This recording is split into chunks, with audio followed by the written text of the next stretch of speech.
Good morning, everyone. I'm Anderson, and today I'm going to talk about the International Business Chapter 16 at Exporting, Importing, and Countertrade.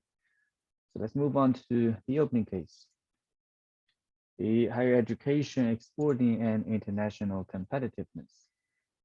So the higher education in the US has been the envy of the world for decades. Foreign students around the world try hard to go to the US for higher education, even under the high cost of living and tuition, because they found that the American education is much more valuable than their home countries. And the American education system produced many leaders in competitiveness, entrepreneurship, and innovation, which made the US economy the largest since 1870. The duality of exporting higher education and developing the US workforce to be internationally competitive is important for the US.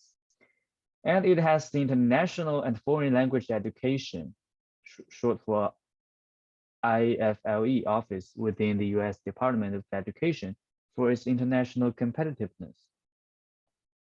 So the American higher education export is important. It has about 1.1 million foreign students. That's about 5.2% of college students, which contribute to 42 billion export revenues to the US universities, including tuition, fees, room, and abroad. It creates trade surplus of $34.2 billion for the US as a whole. And the foreign students sustain 445,000 jobs in the US last year. But the US politicians have little awareness or interest in education exports. Some people say that higher education export helps to drive the US international competitiveness, but many politicians adopt policies that will decline the number of foreign students to the US. And many universities have students from more than 100 countries on campus.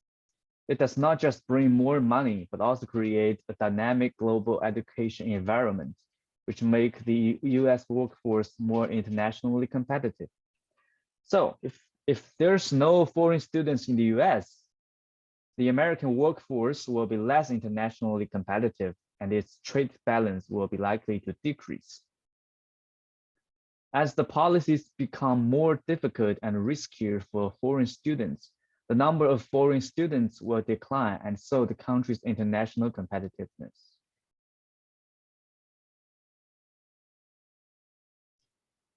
Next, let's move on to the objectives of this chapter. First, we're going to explain the promises and the risks associated with exporting. And second, we're going to identify the steps managers can take to improve the firm's export performance. And then we will recognize the basic steps involved in export financing. Then we will go to identify information sources and government programs that exist to help exporters. And the last, we will describe how countertrade can be used to facilitate exports. So this chapter is more concerned with the details of exporting along with tackling importing and countertrade. Exporting is a tremendously important mode of foreign market entry, preferred by more than 90% of all firms engaging in the global market. The volume of export activity in the world economy has increased as exporting has become easier from a large number of countries. At the same time, modern communication and transportation technologies have resolved the logistical problems in exporting. And firms wishing to export must identify the opportunities and avoid the possible problems associated with doing business in a foreign country. And also in exporting, arranging payment for exporters to countries with weak currencies can be a problem. So in this kind of scenario, countertrade can be a potential solution, and it is why we have made countertrade a focus in this chapter. And also, when speaking of involvement and commitment, the lowest level is exporting and importing. The bottom line is that as the global marketplace becomes more viable for many companies over time, the firms must also adapt to this opportunity by strategically engaging in exporting and operationally go about seeking opportunities globally. And this could mean using suppliers from developing nations and importing from new sources or exporting to new markets.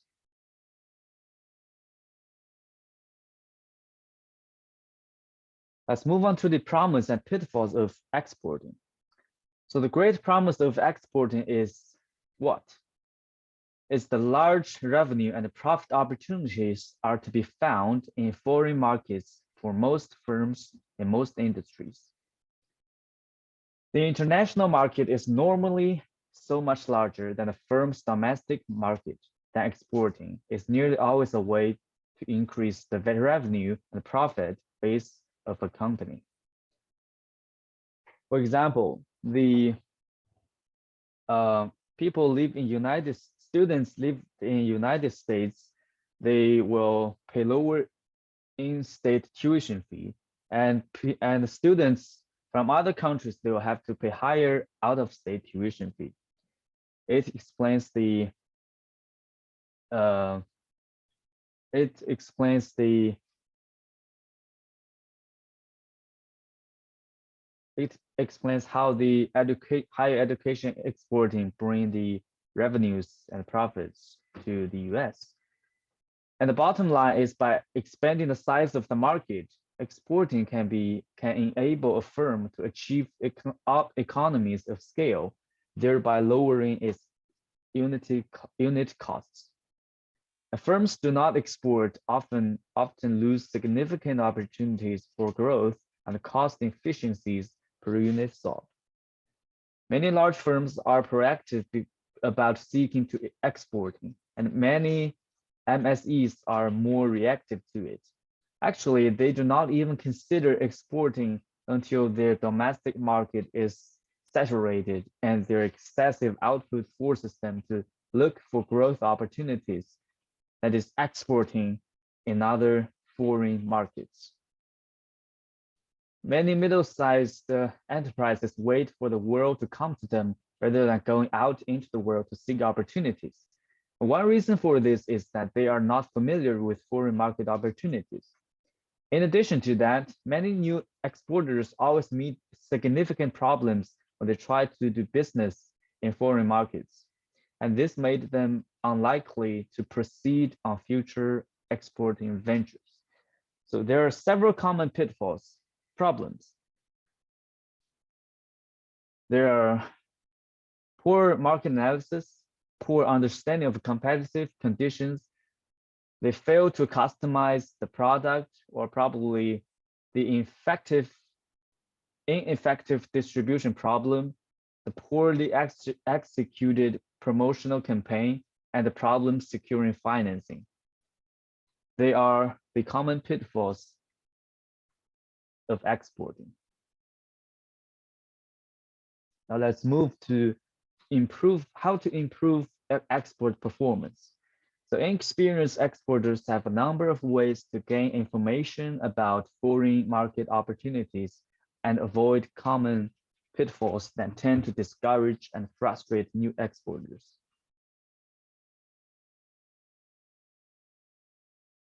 So we're going to do some international comparison first.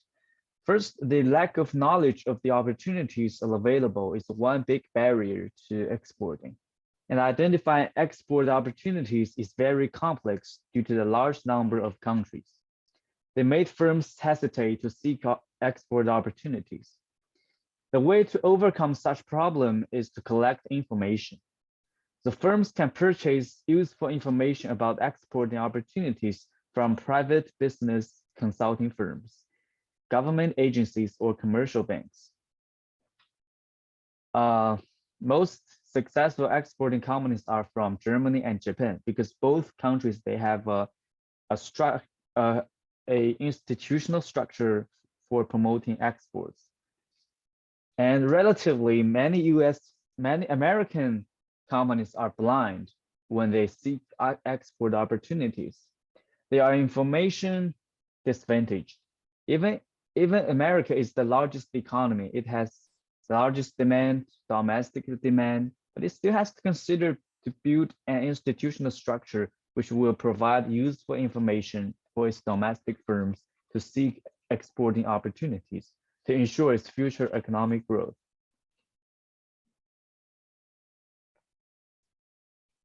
Now let's take a look at the information sources.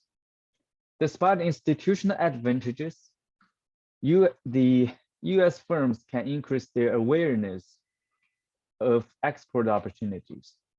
The most comprehensive source of information is the US Department of Commerce and its district offices all over the country. It provides business intelligence and assistance for attacking foreign markets. For a small fee, a firm can receive a customized market research survey on a product of its choice.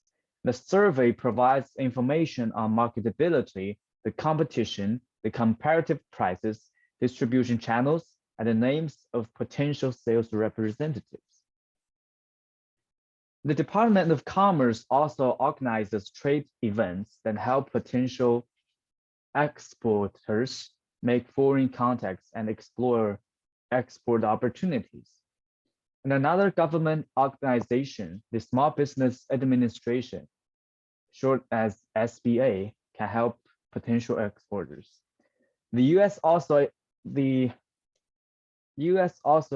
established centers for international business education and research, which assist with exporting needs. And additionally, most American states, regions, and large cities maintain active trade commissions for promoting exports. Some private organizations are also beginning to provide more assistance to firms that seek exporting opportunities.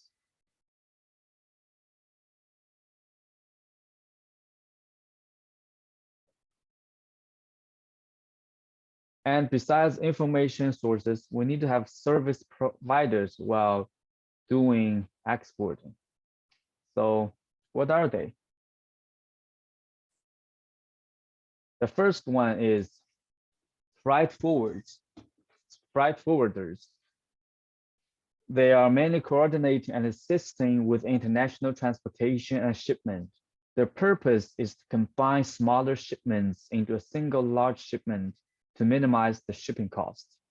Second is Export Management Company, short as EMC.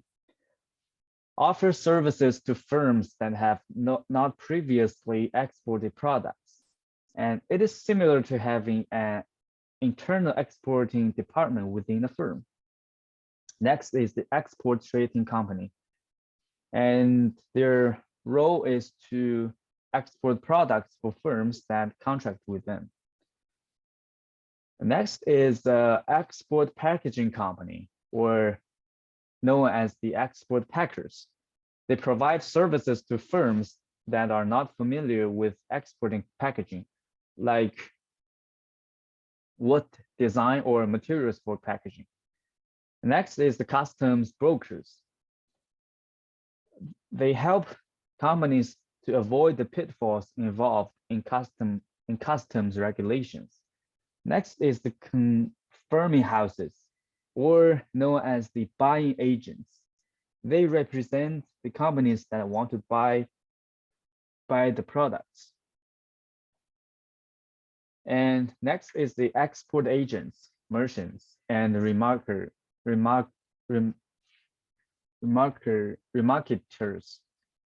They buy from the manufacturer and sell internationally with their own contracts under their names and assume all risks. The next one is a piggyback marketing. It is an arrangement that one firm distributes another firm's products. The next is the export processing zones, known as EPZS. And many firms use EPZS to receive shipments of products that are then reshipped in smaller lots of customers throughout the surrounding areas. So we move on to the export strategy. In addition to using export service providers, a firm can reduce the risks associated with exporting if it is careful about its choice of export strategy. So let's take 3M as an example. 3M built its success on three main principles. What are they?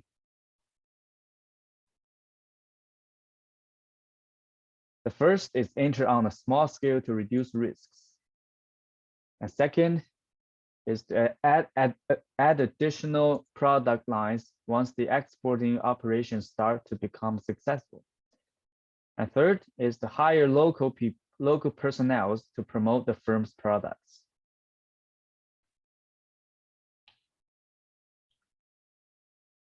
The probability of exporting successfully can be increased by taking simple strategic steps.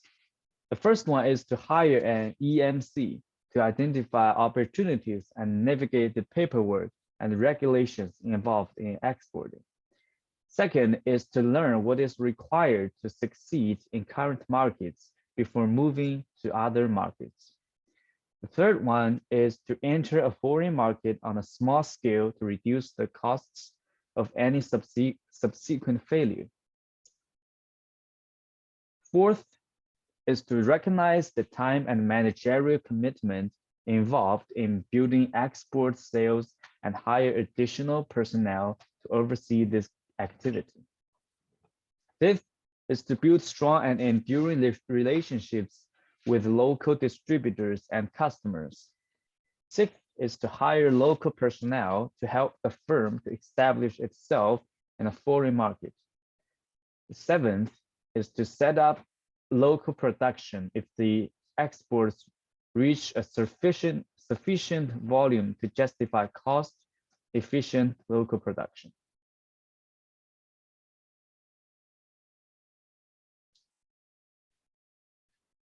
And next one, we will explain a tool, a business tool. It is called the Global Age Exporting Tool.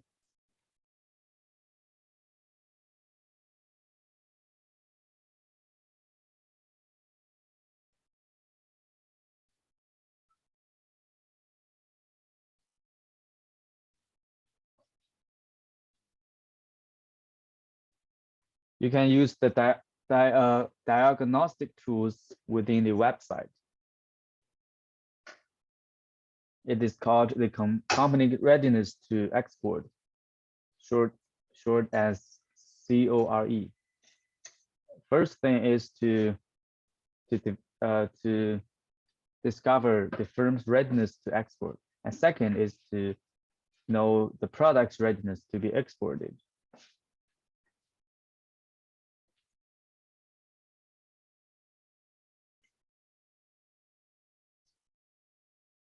Next, we move on to export and import financing. So one problem for financing exports and imports are the lack of trust that exists when one must put faith in a stranger in the international trade. So first, let's look at the lack of trust. The firms in international trade have to trust someone they may have never seen. They're from different country, they speak different language, they might have different legal systems, and it's difficult to track down the people who violate the rules if he or she defaults on an obligation in the trade deals.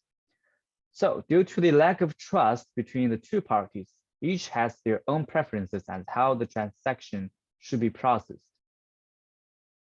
The problem is solved by using a third party trusted by both, normally a reputable bank to act as an intermediary.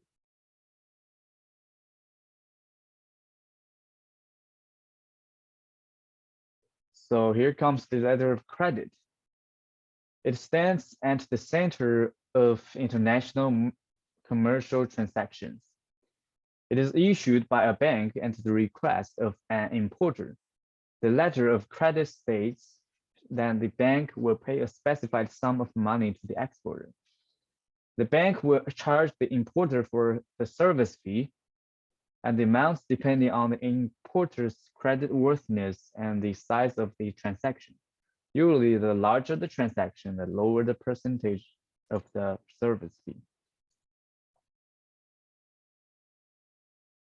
The advantage of the letter of credit is both importer and exporter can trust reputable banks, even they do not trust each other. And this advantage for importer is that the importer has to pay the bank for the letter of credit. The letter is a financial liability to him, so it may reduce his ability to borrow funds for other use. Here we move on to draft. So what is the draft? A draft is an order written by an exporter instructing an importer to pay a specified amount of money at a specified time. A draft is also called a bill of exchange. It's the instrument used in international commerce to effect payment. So the person initiating the draft is the maker, and the person to whom the draft is presented is the drawee. The international practice is to use drafts to settle trade transactions. Due to the lack of trust in international transactions, payment or a formal promise to pay is required before the buyer can obtain the merchandise.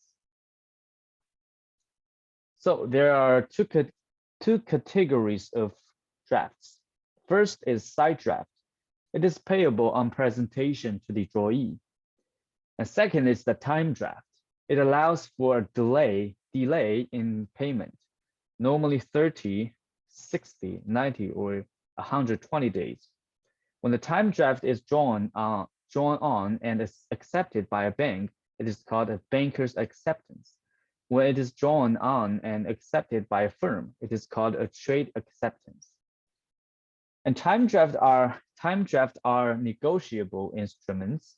Once it is stamped with acceptance, the maker can sell the draft to an investor at a discount from its face value. Next, let's move on to bill of lading.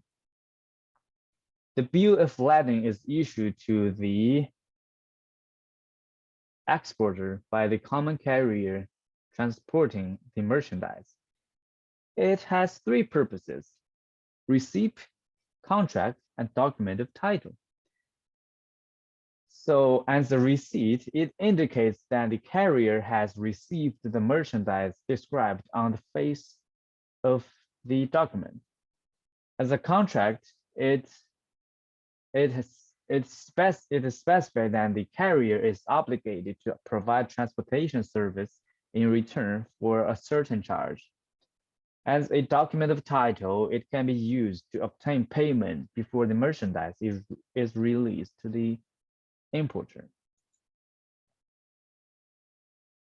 And now we move on to a typical international trade transaction. Let's assume a French importer wants to buy some products from an American exporter. So the French importer will deal with the Bank of Paris as the intermediary, while the US exporter deal with the Bank of New York as intermediary.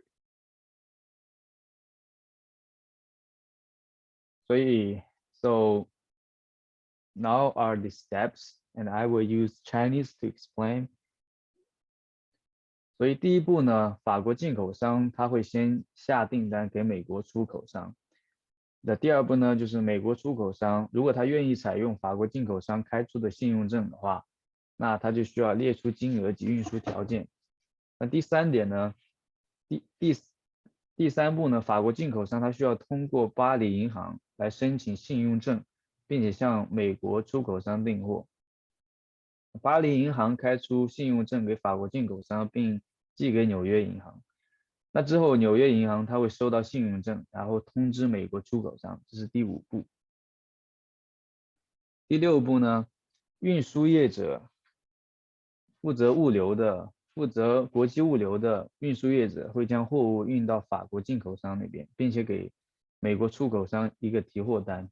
那下一步第7步，美国出口商要向为期90天的定期汇票寄给纽约银行，并且在提货单上签名，把货物所有权转让给纽约银行。第8步呢，就是纽约银行要将汇票和提货单寄给巴黎银行，那巴黎银行他需要同意90天后支付货款。那第9步呢，巴黎银行要将成对汇票寄至纽约银行。第10步呢，纽约银行需要向美国出口商告知90天后提款。第11步呢，美国出口商需要将汇票他可以选择将汇票转售纽约银行，并且领取折扣后的款项。那第12步呢，巴黎银行会通知法国进口商文件已经取得，并且在这个法国进口商允诺90天后付款。第13步呢，90天后巴黎银行会收到进口商支付的款项。那再过90天后呢，纽约银行向巴黎银行请求付款，巴黎银行需要支付这笔款项。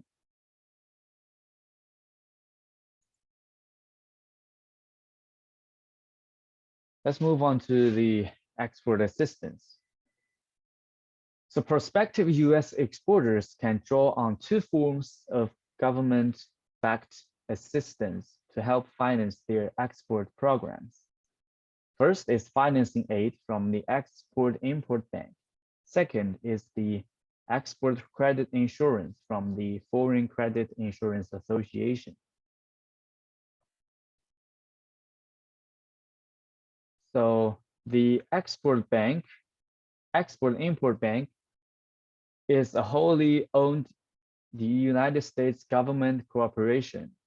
It was established in 1934.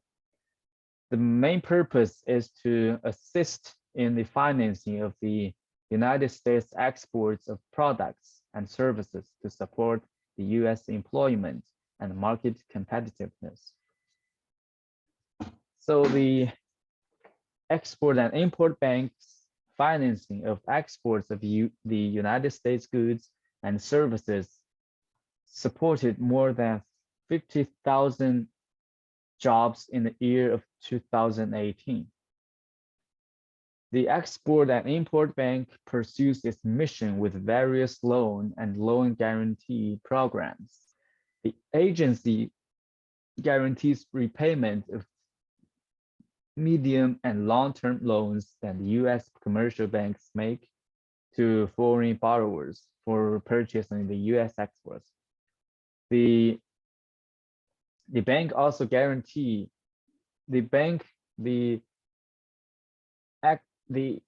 Export and Import Bank guarantee makes the commercial banks more willing to lend cash to foreign enterprises.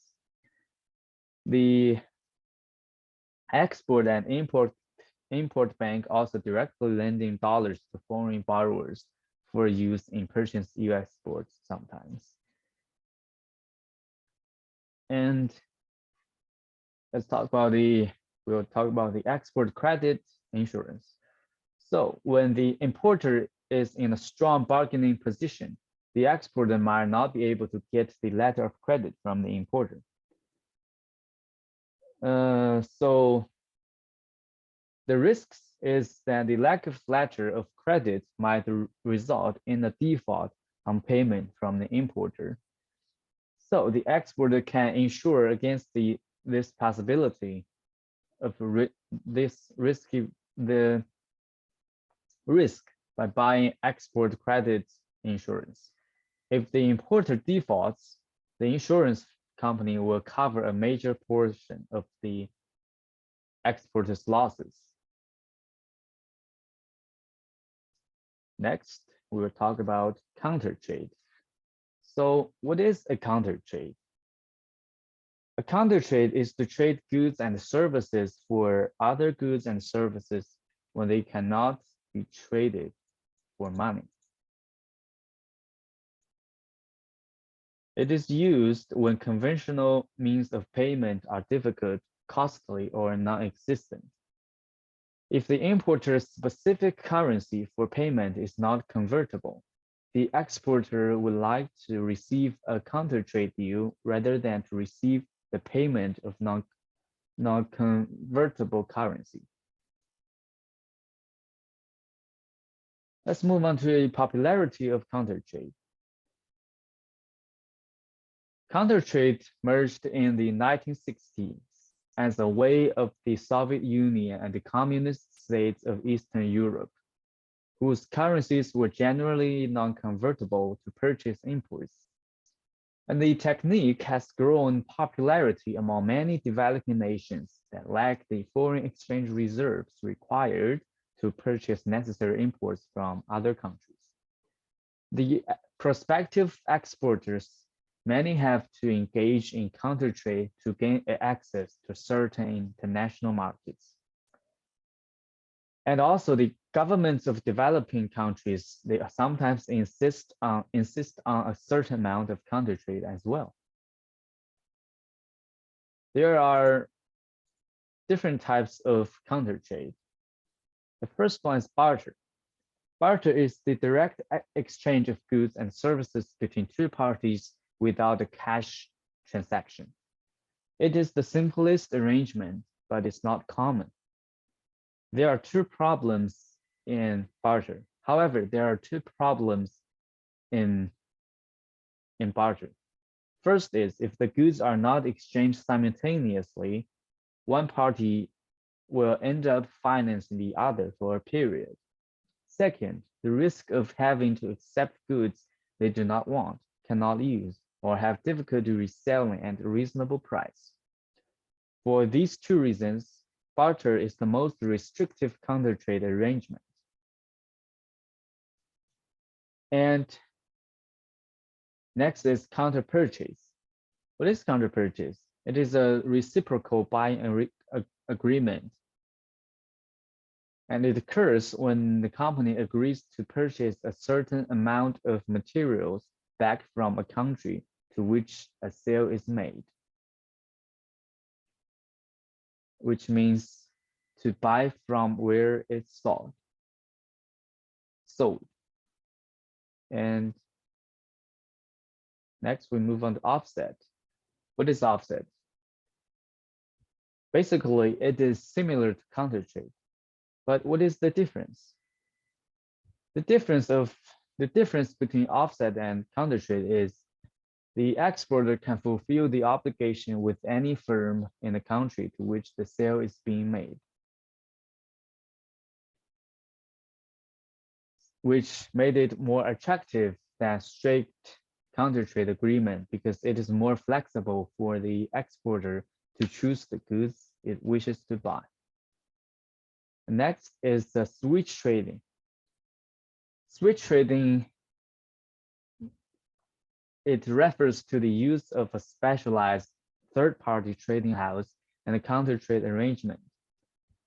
So switch trading occurs when the third-party trading house buys the firm's counter-purchase credits and sells them to another firm that can better use them. Next is compensation or buybacks. A buyback occurs when the firm builds a plant in a country or supplies technology, equipment, training, or other services to the country and agrees to take a certain percentage of the plant's output as partial payment for the contract.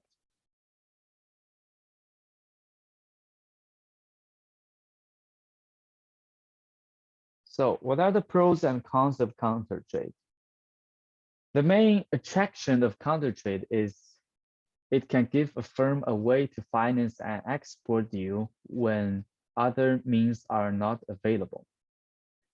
Many developing countries, they have difficulty to use foreign exchange to pay for the imports they purchase. So counter-trade may be the only option available for those countries when they are doing business in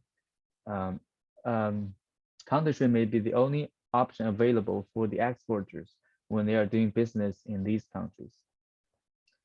And also, if a firm is unwillingly to enter a countertrade deal, its competitors might take the export opportunity to make a countertrade deal. So, and also a countertrade agreement may be required by the government of a country where the exporter sells its product to. And there are also drawbacks. The disadvantages are also substantial. The firms would normally prefer to be paid in hard currency. The countertrade contracts may involve in the exchange of unusable or poor quality goods, and the firm cannot dispose of profitably. The countertrade requires the firm to invest in an in-house trading department dedicated to arranging and managing countertrade deals. This can be expensive and very time-consuming. To conclude, the countertrade is most attractive to large, diverse multinational companies that can use their worldwide network of contacts to dispose of goods acquired in countertrading. And that's the end of my presentation. Thank you.